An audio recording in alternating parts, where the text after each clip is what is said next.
সকলকে আমার রানন্দিত জয়গুরু। আশা করি প্রত্যেকে ভালো আছেন। আজকে একটা সামান্য ব্যাপার নিয়ে একটু আলোচনা করব, শ্রী ঠাকুর সম্পর্কিত, যেটা সবার কাছে সামান্য হলেও আমার কাছে সেটা খুবই গুরুত্বপূর্ণ, হয়তো আপনাদের কাছেও গুরুত্বপূর্ণ হলেও হতে পারে। তো শুনে নেওয়া যাক সেটা কি টপিক। তো সবার আগে আমি আপনাদের একটা প্রশ্ন করতে চাই। তো সেই প্রশ্নটা আমি আপনাদেরকে আগে বলে নিই। সেই প্রশ্নটা কয়েক বছর আগে আমি নিজেকেও করেছিলাম, তাই আমি আজকে হঠাৎ করে সেই ব্যাপারটা চিন্তা করতে করতে মাথায় এলো বলে আমি আপনাদের সঙ্গে শেয়ার করছি। প্রশ্নটা হচ্ছে, আমরা ঠাকুরের কাছে কী জন্য আসি, কেন আসি এবং কখন আসি? কী জন্য আসি, কেন আসি এবং কখন আসি? প্রশ্নটা করলাম, উত্তরটা কিন্তু অবশ্যই দেবেন আমাদের। আমি আমার ব্যক্তিগত অনুভূতি থেকে বলছি, আমরা ঠাকুরের কাছে প্রথম আসি নিজের স্বার্থটা ফলানোর জন্য। নিজের স্বার্থটা কোথায় আছে সেটাকে পরিপূরণ করবার জন্য ঠাকুরকে ব্যবহার করি। নিজের জীবন যখন দুর্দশাপূর্ণ হয়, নিজের জীবন যখন গাড্ডায় চলে যায়, তখন আমরা ঠাকুরের কাছে আসি। যখন জীবনের কোনো কুলকিনারা থাকে না, যখন জীবন হুলুস তুলুস হয়ে যায়, তখন আমরা ঠাকুরের কাছে আসি। আমার কাছে কিছু নেই, আমার কাছে খাওয়া পড়ার কিছু নেই না, আমি জানি তো ঠাকুরের কাছে চাইলে ঠাকুর দেবে, ঠাকুরের কাছে চললাম। তখন মোট কথা বলতে নিজের স্বার্থ সিদ্ধি পূরণের জন্যই কিন্তু আমরা বেশিরভাগ ক্ষেত্রে আমরা ঠাকুরের কাছে আসি। ঠাকুর বলছেন, দুর্দশাতে কাবু যখন বৃত্তি কাবু তাই, বাঁচার টানে মানুষ তখন বিধির পানে ধায়। এবার বিধির পথে বা বিধির পানে ধায়। এবার বিধি মানে কে? বিধিটা কে? বিধি কিন্তু বিধাতা ঠাকুর। বলে না বিধির বিধান, মানে ঠাকুরের বিধান। ওই বিধি কাছে যখন আমরা যাই, তখন কেন যাই না, ঠাকুর বিপদে পড়েছি রক্ষা করো, তখন ঠাকুর ঠাকুর ঠাকুর ঠাকুর ঠাকুর ঠাকুর যত খুশি নাম জপ ধ্যান জপ যা পারি তখন তাই আমরা কিন্তু করে বসে থাকি। আর আমরা এটা জেনে গেছি যে ঠাকুরের কাছে গেলেই কিন্তু একমাত্র নিস্তার আছে। সেটাকে আমরা অন্যভাবে, সেটা আমরা নিজেত্ব বসিয়ে, নিজের আমিত্বটা বসিয়ে সেটাকে কিন্তু ফলাচ্ছি আমরা রীতিমতো। ঠাকুরের কাছে গিয়ে বসছি, ঠাকুর প্রণাম করছি, ঠাকুর ঠাকুর ঠাকুর ঠাকুর আমি বিপদে পড়েছি, আমার জীবন গোল্লায় চলে গেছে, এই চলে গেছে, ওই হয়ে গেছে, ঠাকুর ঠাকুর বাঁচাও। সোজা কথা, ঠাকুর বাঁচাও। কেন? ঠাকুর কি আমাদের কেয়ারটেকার? তুমি বারবার বারবার বিপদে পড়বে, বারবার বারবার ঠাকুর তোমাকে বাঁচাতে যাবে, ঠাকুরের কি আর কি কোনো কাজ নেই? তোমার যেমন জীবনের দায়িত্ব তিনি নিয়ে রেখেছেন, সেরকম গোটা বিশ্ববাসীর জীবনের দায়িত্ব কিন্তু তিনি নিয়ে রেখেছেন। কিন্তু আমরা সেটাকে অন্যভাবে সেটাকে বিচার করে দেখি। ঠাকুরের কাছে এলাম, ঠাকুরের কাছে আসলেই আমরা সবাই জানি যে ঠাকুরের কাছে আসলে সমস্ত কিছু সমাধান হয়ে যায়। তো হাত জোর করে ঠাকুর ঠাকুর ঠাকুর ঠাকুর করলাম, সব কিছু ভালোভাবে সমাধানটা হয়ে গেল, সমস্ত কিছু বিপদ আপদ সব কেটে গেল। আবার পিতৃ প্রবৃত্তির মায়াজালে জড়িয়ে আবার চললাম সেই নিজের স্বার্থ সিদ্ধি পূরণের জন্য। আমরা এই জিনিসটা কিন্তু ইচ্ছাকৃতভাবে কিন্তু বারবার করে থাকি। আমরা যদি মুখে বলি যে না হয়ে গেছে, এই ভুলবশত হয়ে গেছে, আর হবে না, এটা সম্পূর্ণ ভুল কথা। ভুলবশত একবার হয় কি, খুব বেশি হলে আনফর্চুনেটলি দুবার হয়। দুবার কারণেই হয় না, কিন্তু আমি তাও বললাম যে দুবার হয়। কিন্তু বারবার বারবার বারবার একই জিনিস ভুল, এটা কিন্তু ইচ্ছাকৃত হয়, এটা কিন্তু ভুল করে হয় না। আমরা জেনেই গেছি যে ঠাকুরের কাছে গেলে সমস্যার সমাধান হবেই। তার চিন্তা কি? বৃত্তি প্রবৃত্তির মায়াজালে জড়াই না, পরের চিন্তা পরে করবে। আরে ঠাকুর তো বসে আছে, ঠাকুরের জন্য আর কি? ঠাকুর আছেন তো, ঠাকুর ঠিক রক্ষা করে দেবেন। কলার কচু, ঠাকুরের আর কোনো কাজ নেই। বৃত্তি প্রবৃত্তির মায়াজালে আমরা বারে বারে বারে বারে বারে বারে জড়াবো, নিজের স্বার্থসিদ্ধি পূরণ করতে যাব, নিজের আমিত্ব ফলাতে যাব। যখন পথের কোনো কুল কিনারা পাবো না, যখন গাড্ডায় জীবনটা গিয়ে পড়বে, তখন বলবো ঠাকুর ঠাকুর। আর জীবন যখন সুখময় হয়ে থাকবে, তখন ঠাকুর বলে কাউকে চিনি না। ঠাকুরের যে দুবেলা প্রার্থনা করতে বলেছে, ঠাকুর যে দুবেলা যে একই আসনে বসে যে নাম ধ্যান করতে বলেছেন, ঠাকুর যে থানকুনি পাতা খেতে বলেছেন, বিভিন্ন রকম বিধান দিয়ে গেছেন, সেসব বিধান গুলি মারো, তাই তো? তাছাড়া আবার কি? আমরা তো সেটাই তো করছি। এতে কি ঠাকুর কি খুশি হচ্ছেন? একটু ব্যক্তিগত মতামত জানতে চাইছি। ঠাকুর কি এতে কি খুশি হচ্ছেন? আমি আমি বলছি না, আমি আমার নিজেকে দিয়ে বলছি, আমি নিজে বহুবার এরকম করেছি, নিজে এরকম বহুবার করেছি, পরে কিন্তু নিজে কিন্তু পশ্চাতাপ করেছি যে যে আচ্ছা আমি তো এরকম করলাম, ঠাকুর কি খুশি হয়েছেন এতে? ঠাকুর যদি খুশি না হন আমার তো কিছু করার নেই, আমি তো সেখানে তো খুশি হতে পারবো না। আমরা কিন্তু খুশি করতে যাই মানুষকে, এই অমুক জায়গায় সৎসঙ্গ হচ্ছে, অমুক বাড়িতে সৎসঙ্গ হচ্ছে, অমুক বাড়িতে সৎসঙ্গে গেলে অমুক মানুষটা খুব খুশি হয়। আগে আগে আমাদের দেখা উচিত যে ঠাকুর খুশি হচ্ছেন কি না। অনেক সময় আমরা বিভিন্ন রকম অনুষ্ঠানে যাই, বিভিন্ন রকম সৎসঙ্গে যাই, বা বিভিন্ন রকম ঠাকুরের কাছে যাই, এদিকে সকালবেলা উঠে দুম মানে মহাভারতের মতো ঝগড়া লেগে গেল বাড়ির লোকের সঙ্গে, তুল কালাম ঝগড়া লেগে গেল। ঠাকুর একটা বাণী দিয়েছিলেন, এটা দেওঘরের সম্ভবত মনমনি ধামের দেয়ালে মনে হয় কোথাও একটা আছে, আমার ঠিক খেয়াল পড়ছে না, মনে হয় ওইখানেই দেখেছিলাম যে কারোর সাথে বিরোধ রেখে, মনে হয় মনমনি ধামের গ্রাউন্ড ফ্লোরে ফ্রন্ট সাইডে কোনো একটা জায়গায় এরকম লেখা আছে, একতলায়, কারোর সাথে বিরোধ রেখে যদি মন্দিরে যাও দেবতার মুখ গম্ভীর হয়ে উঠবে। কারোর সাথে বিরোধ রেখে যদি মন্দিরে যাও দেবতার মুখ গম্ভীর হয়ে উঠবে। আমরা কিন্তু অনেক সময় ঠাকুরের কাজে যাচ্ছি, অনেক সময় ইষ্ট কাজে যাচ্ছি, কিন্তু এদিকে সকালবেলা দুমাদ্দুম ঝগড়া ঝামেলা গালাগালি, মানে যাচ্ছে তাই অকথ্য ভাষায় কথাবার্তা বলে ওখান থেকে ঝগড়া ঝামেলা করে, এও বা বাড়ির লোক ওইদিকে মুখ ঘুরিয়েছে, বাড়ির আরেকটা লোক ওইদিকে মুখ ঘুরিয়ে, উত্তরে একজন দক্ষিণে মুখ ঘুরিয়ে নিয়ে চললো ঠাকুরের কাছে, না কি না রাস্তা দিয়ে যাচ্ছি, ঠাকুরের কাজ করতে যাচ্ছি, ঠাকুরের কাজ করতে যাচ্ছি। ঠাকুর কি এতে কি খুশি হয়ে থাকবেন? জীবনে থাকবেন না। দেবতার মুখ গম্ভীর হয়ে উঠবেন, ঠাকুরের শ্রীমুখ নিশ্চিত বাণী। ঠাকুর অনেক কিছু বলে গেছেন আমাদের, অনেক কিছু বারণ করে গেছেন আমাদের, কিন্তু আমরা কিন্তু মানে সে কি বলবো, মানে আমরা নিজের জিনিসটাকে আমরা বেশি ফলো আপ করি। আমরা ইষ্ট স্বার্থ প্রতিষ্ঠা করার জন্যই কিন্তু আমাদের জন্ম কিন্তু পৃথিবীতে, ইষ্ট স্বার্থ প্রতিষ্ঠা করাই কিন্তু আমাদের মূল লক্ষ্য, কিন্তু আমরা ইষ্ট স্বার্থ প্রতিষ্ঠা করার জায়গায় আমরা নিজের আত্মস্বার্থ প্রতিষ্ঠা করি। ইচ অ্যান্ড এভরি জায়গায় আমার নিজের চোখে বহুবার দেখা আছে, অজান্তে অজান্তে হোক, আমি অকপটভাবে একটা কথা আমি আপনাদেরকে বলছি, জানতে বা অজান্তে হোক আমি গান করতে পারি, আমি বাজাতে পারি, সেখানেও আমি এক সময় মানে ভুলবশত হোক বা আবেগের বশে হোক বা কোনো একটা নিশ্চিত কোনো কারণে হোক, আমি একবার ভুল করে ইষ্টের জায়গায় আমি আমার আত্মস্বার্থ প্রতিষ্ঠা করতে গিয়েছিলাম।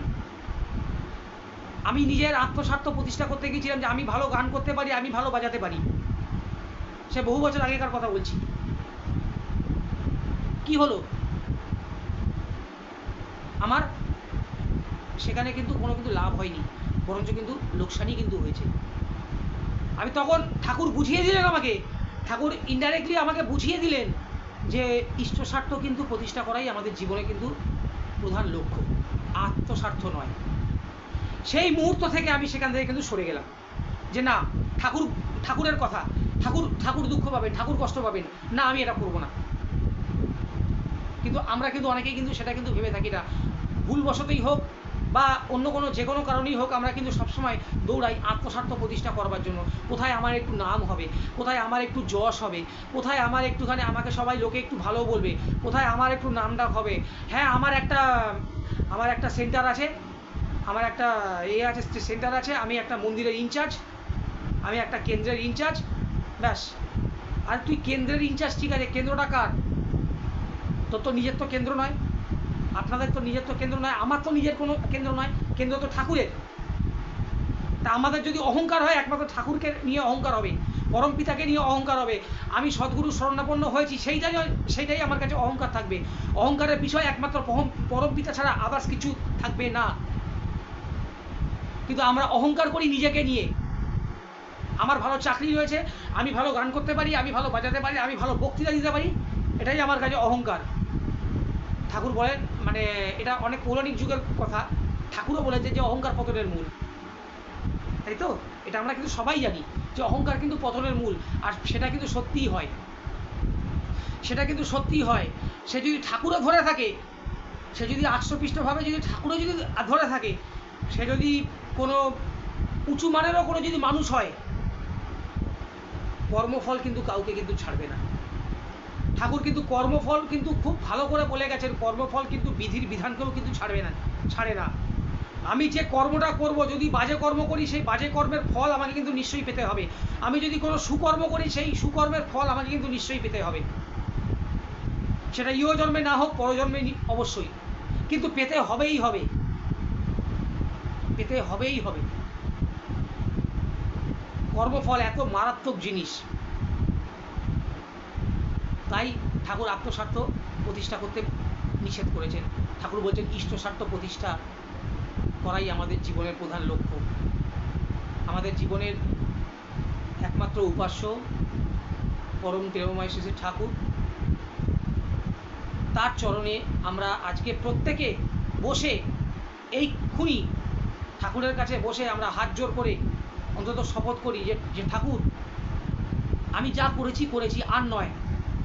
আমি যা করেছি করেছি ঠাকুর, আর নয়, আর করব না ঠাকুর। আজকে থেকে এইক্ষণ থেকে আমি যা কিছু করব সব ইষ্ট স্বার্থের জন্য করব, সব সব তোমার জন্য করব। তোমাকে প্রতিষ্ঠা করতেই হবে আমাকে। এখন প্রশ্ন হচ্ছে ঠাকুরকে প্রতিষ্ঠা করব কোথায়? ঠাকুর তো অলরেডি প্রতিষ্ঠিত, তিনি তো যুগ যুগ ধরে প্রতিষ্ঠিত হয়ে আসেন, আবার নতুন করে কোথায় প্রতিষ্ঠিত করব? ঠাকুরকে প্রতিষ্ঠিত করতে হবে মনোমন্দিরে। আমাদের ভেতরে ঠাকুর বলছেন শিবিগৃহের মন্দির ভেবে যত্ন করি শরীরটাকে, সহনপটু সুস্থ রাখিস, বিধিমাফিক চালাস থাকে। আমাদের মন্দিরটাকে শিবিগৃহের মন্দির ভাবতে বলেছে, শিবিগৃহের মন্দির ভেবে তাকে প্রতিষ্ঠা করতে বলেছেন এখানে। সঙ্গে ইষ্ট প্রতিষ্ঠা, ওটাও কিন্তু ইষ্ট প্রতিষ্ঠা। ইষ্টকে আমাদেরকে প্রতিনিয়ত আমাকে প্রতিষ্ঠা করে যেতে হবে, তার কাজ করে যেতে হবে, কিন্তু ফলের আশা ছাড়া। আমি কোনো ফলের আশা করব না। আমার কি হচ্ছে কি না হচ্ছে আমি সেদিকে দেখতে যাব না। ঠাকুর বলছেন এগিয়ে যাও, মেপে দেখতে যেও না কত দূর এগিয়েছো, নইলে আবার পিছিয়ে পড়বে। এগিয়ে যাও, মেপে দেখতে যেও না কত দূর এগিয়েছো, নইলে আবার পিছিয়ে পড়বে। আমরা শুধু মেপে দেখি, ঠাকুর তোমার জন্য আজকে এইটুকু করতে পেরেছি, ঠাকুর তোমার জন্য আজকে অমুক করতে পেরেছি, ঠাকুর আজকে তোমাকে 1001 টাকা প্রণামী দিলাম, ঠাকুর অমুক মন্দিরে কাজ হচ্ছে, ঠাকুর আমি তোমাকে 5001 টাকা দিয়ে দেবো। এটা কিন্তু ইষ্টস্বার্থ হলো না, এটা কিন্তু অহংকার হলো, এটা কিন্তু অহংকার হলো। আমাদের অহংকার একমাত্র ঠাকুরকে নিয়ে হবে, অন্য কিছু কিন্তু নিয়ে হবে না। ঠাকুর এগুলো কিন্তু খুবই অপছন্দ করতেন, কিন্তু আমরা সেফ সেইগুলো বেশি বেশি বেশি বেশি বেশি বেশি করে করি। আমরা লোকের কাছে যাজন করতে যাই, মুখে বলি আমরা ঠাকুরের মানুষ। আমরা কি সত্যি কি ঠাকুরের মানুষ? একবার নিজেকে প্রশ্ন করতে হবে আমাদের, আমরা কি সত্যি ঠাকুরের মানুষ তৈরি হয়েছি? ঠাকুরের নির্দেশিত পথে আমরা কি ঠিকভাবে চলতে পারছি? ঠাকুরের বলাগুলো আমরা আমাদের জীবনে ঠিকঠাক মতো করে অধ্যয়ন করতে পারছি? এগুলো প্রত্যেকটা জিনিস আমাদেরকে ভাবতে হবে, আমাদেরকে বুঝতে হবে। যখনই অনুতপ্ত হব না আমরা, তখনই কিন্তু এই সব জিনিস কিন্তু ধুয়ে মুছে কিন্তু সাফ হয়ে যাবে। অনুতাপটা কিন্তু আসতেই হবে, অনুতাপ কিন্তু আসতেই হবে। আমরা ঠাকুরের কাজ করতে এসেছি, ইষ্টের কাজ করতে এসেছি। আমাদের জীবনের লক্ষ্য হচ্ছে ঠাকুর, আর কেউ না।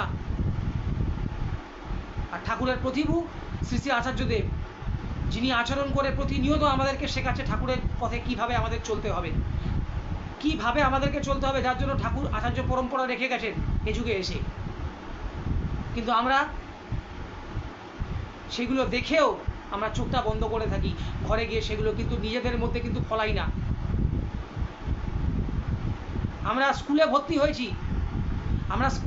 হয়েছি, পড়াশোনা করছি না। আমাদের অবস্থাটা কি জানেন তো?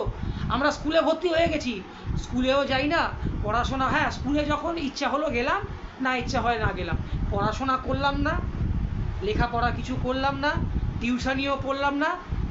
এখন বসে আছি পরীক্ষার কি রেজাল্ট হবে তাই জন্য এরকম হাত পেতে বসে আছি। ঠাকুর দাও। ঠাকুর বলছেন দেবতার পায়ে মাথা ঝুঁকে ফাঁকিতে চাষ বাগাতে মাল, ঠাকুর কি তোর এতই বেকুব, ফাঁকি দেখেও নয় সামাল। আমরা ঠাকুরকে ফাঁকি দিয়ে বেকুব বানিয়ে আমরা শুধু দাও ঠাকুর দাও, ঠাকুর দাও, ঠাকুর দাও। আমরা এই একটা ওয়ার্ড বলতে শিখেছি, ঠাকুর দাও, এটা দাও, সেটা দাও, ওটা দাও, অমুক দাও, তমুক দাও, ঠাকুর দাও। আরে আমরা যে ঠাকুরের কাছ থেকে চাইছি, এই যে ঠাকুর যে দেবেন, সে দেওয়ার জায়গাটা কি আমরা তৈরি করেছি? ঠাকুর যে দয়া করবেন, দয়া মানে দিয়ে পাওয়া, তাকে আমরা দিয়েছি। কি দিয়েছি? এখন তো আমরা হরপ করে বলতে পারি, কেন সকালবেলায় করে উঠে আমরা ইষ্টবিধি করেছি। হ্যাঁ, ইষ্টবিধি করে আমরা ঠাকুরকে ধন্য করে দিয়েছি। ইষ্টবিধি করে আমরা ঠাকুরকে ধন্য করে দিয়েছি। ঠাকুর আপনি ধন্য হয়ে গেছেন, আমি ইষ্টবিধি করেছি, তাই তো? এটা আমাদের বুঝতে হবে। ইষ্টবিধিটা করছি আমাদের নিজেদের জীবনের গ্যারান্টির জন্য, আমাদের জীবনের মঙ্গলের জন্য করছি।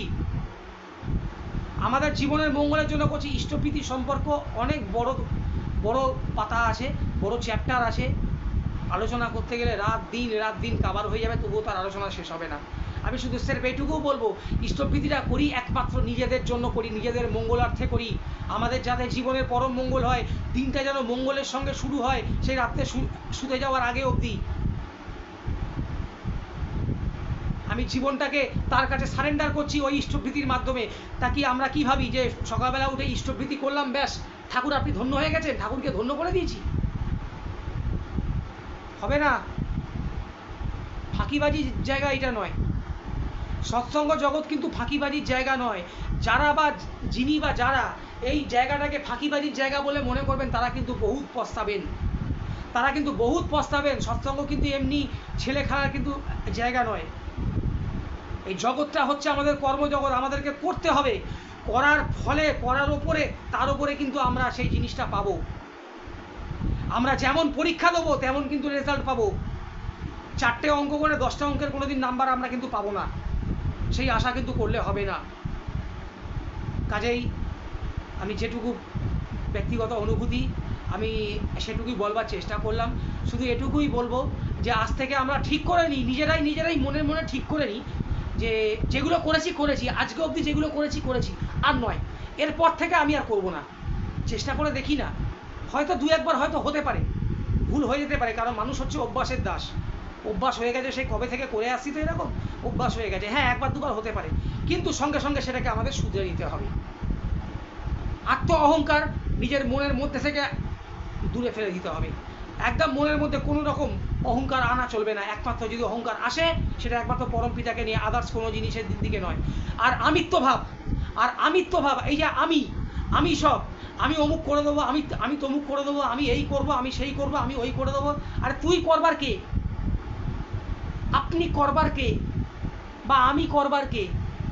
করবার লোক তো তিনি, করবার যে করছেন তো তিনি। আমরা তো নিমিত্ত মাত্র। তিনি তো বাহন খুঁজে বেড়ান যে কার কাঁধে ভর দিয়ে কাজগুলো করবে। কিন্তু আমরা তাকে বলার জন্য বসে থাকি, কিন্তু আমরা সঠিকভাবে কিন্তু বইতে পারি না। তাই আসুন, যা হয়েছে ভুলে যাই। এর পরবর্তী সময় থেকে আমরা ঠিক করে নিই যে আমরা একনিষ্ঠভাবে নিজের মধ্যে থেকে স্বার্থবুদ্ধি, আমরা যে স্বার্থ নিয়ে চলি প্রতিনিয়ত, সেই স্বার্থটাকে তুলে আমরা বাইরে ফেলে দিই। একমাত্র ইষ্ট স্বার্থ থাকবে, আত্মস্বার্থ থাকবে না। ইষ্টের কাজের জন্য আমরা থাকবো, অন্য কোনো কাজের জন্য নয়। অন্য কোনো কাজ বলতে আত্মস্বার্থ যেখানে, সেই কাজ নয়। আমাদের কর্মের জীবন, কর্ম করতে এসেছি, আমরা সঠিকভাবে তার কথা অনুযায়ী, তার বিধি অনুযায়ী সেভাবে আমরা কিন্তু কর্ম কিন্তু করব। এই প্রতিজ্ঞা কিন্তু আমাদেরকে কিন্তু সবাইকে কিন্তু করতে হবে। উপস্থিত প্রত্যেকের মঙ্গল প্রার্থনা করে আমার এই ক্ষুদ্র বক্তব্য আমি এখানেই শেষ করছি। আমি কিন্তু বলতে কিছু পারি না, সত্যি কথা বলতে একদম অকপটভাবে বলছি। আমি কোনো কিন্তু বক্তা নই, আমি রেগুলার কিন্তু বলি না। আমি কোনোদিন ঠাকুরের কাজ কিন্তু সেভাবে কিন্তু করিনি। আজকে অকপটভাবে বলছি, আমি ঠাকুরের কাজ করতেই পারি না, তাই আমি বলবো কি? আমি যেটুকু বলতে পারলাম, যেটুকু করতে পেরেছি, যেটুকুনি, সবই তার ইচ্ছায়, তার কৃপায়, পরম পিতার কৃপায়। কারণ তার কৃপা ছাড়া, তার দয়া ছাড়া গাছের একটা পাতা পর্যন্ত নড়ে না। কাজেই আসুন আমরা আজকে সবাই মিলে মনস্থির করি যেন আমরা ঠাকুরের নির্দেশিত পথে যেন আমরা ঠিকভাবে যেন চলতে পারি, এবং তার কথা মানুষের দুয়ারে যেন পৌঁছে দিতে পারি। মানুষের দুয়ারে একটা সঠিকভাবে যেন আমরা পৌঁছে দিতে পারি। আজকের ভিডিও এইটুকুই। ভালো লাগলে অবশ্যই প্রত্যেকে শেয়ার করবেন এবং সাবস্ক্রাইব করবেন, এবং অন্যকে শোনাবার ব্যবস্থাও করবেন। শেয়ার করে দিয়ে উপস্থিত প্রত্যেকের ইষ্টচ্ছল এবং মঙ্গলময় জীবন প্রার্থনা করে আমার বক্তব্য এখানে রাখছি। জয় গুরু। ভালো থাকবেন সবাই। সকলকে আমার আন্তরিক জয় গুরু।